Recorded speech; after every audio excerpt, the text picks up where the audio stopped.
Melania to everyone else is an enigma. Melania has this wall around her. It's impenetrable. It's steel. It's kept her mysterious to the world. And she is nothing behind that is what represents the true Melania. The mysteriousness, the ability to keep that wall up has enabled her to keep this mystique, this Sphinx-like being that everyone is so wondering if that's really who she is. And it's led to a lot of conversation. Is she a victim? Is she locked up? Is she, going to divorce him? And the reality is perception for the Trumps is everything. We know that. It's been written about by, Ivanka's own words. You described their engagement in 2004 as either a magic moment or making a deal. Is it a transaction? Do you believe that? I do. I do believe it's a transactional marriage. I mean, Donald got arm candy. The Vogue cover legitimized Melania, which legitimized Donald as well. And Melania got 2 dynamic decades. I mean, she was a young model striving. She didn't have the success yet. She met Donald.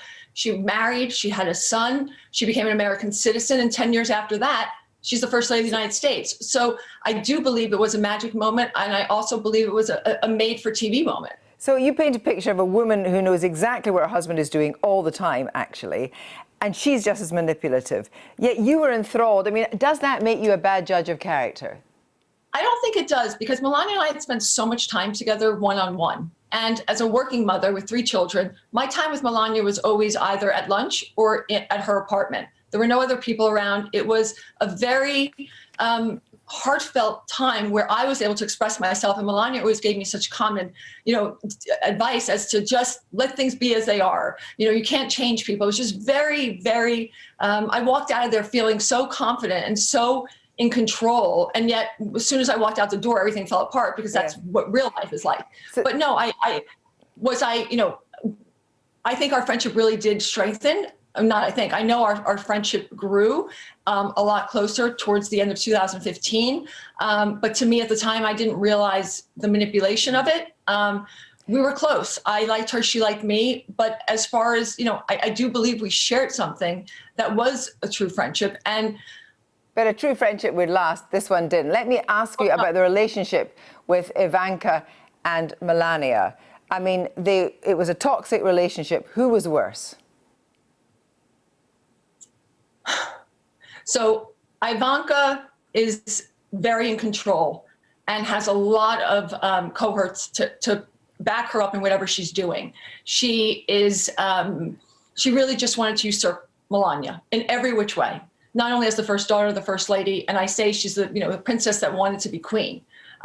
She unfortunately really hindered any progress of an initiative for the first lady or any movement for Melania to do anything. Let's move on to really the nub of this, which was the most expensive inauguration in history, twice the cost of the Obama one. You were accused by the New York Times of taking $26 billion for your firm. You were a very experienced organizer of massive events, yet you never signed an agreement to assume budget and financial responsibility. Was that by accident or was it by design? Me not signing anything was done by design and by accident. I mean, I came in to produce 2 events that turned into 18 events and then later turned into 2 2-hour live broadcasts. I only signed on to oversee and produce those events. So were you being used? Do you think you were being used then? Again, unfortunately, the Trumps and the executive team and their friends are the best manipulators. I happen to be someone who does wear her heart on her sleeve. My loyalty is my Achilles heel, and I am very tunnel vision. So when I start something, I finish it. I know that I didn't have any legalities to sign a check, nor did I have access to any bank finance or any ability to make a financial decision. I just questioned everything, not only to the Trumps themselves, not only to Melania and Donald, but to the chairman, the deputy chairman, and the rest of the committee. So do you think there was corruption and grift at the heart of the inauguration, something denied by the Presidential Inaugural Committee?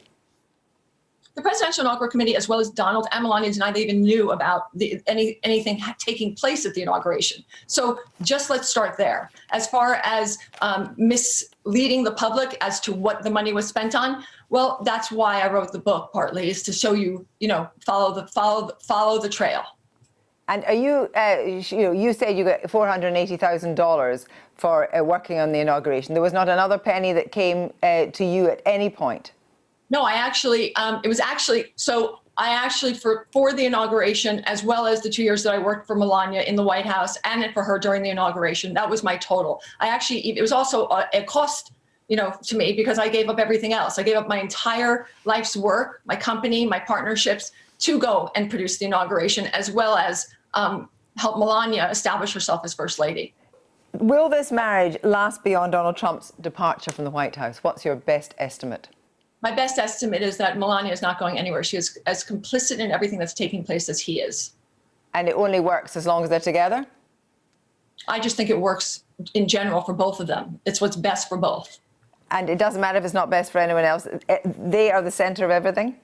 Unfortunately, that is what I had to experience firsthand, and that is why I had to share with the rest of the world what is really going on behind closed doors, is because what everyone thinks they know, they don't. So yes, it is whatever is in their best interest. Stephanie Winston Wolkoff, thank you very much for joining us. Thank you so much for having me.